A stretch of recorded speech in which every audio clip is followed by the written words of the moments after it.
my wiring, extra wire here. Made brackets so they turn all the way that way. Drops down into there and goes up into that nifty little plug system I made there for it. Waterproofed it. And then this is the one I'm gonna have to fix next.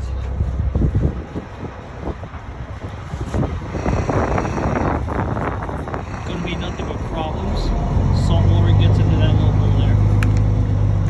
Who knows how many other are in there.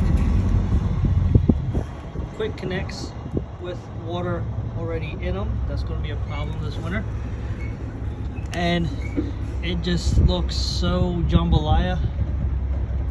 And goes into a trailer plug that's not waterproofed. And water's going to get down in there and get in there. Salt water. Just hit my head.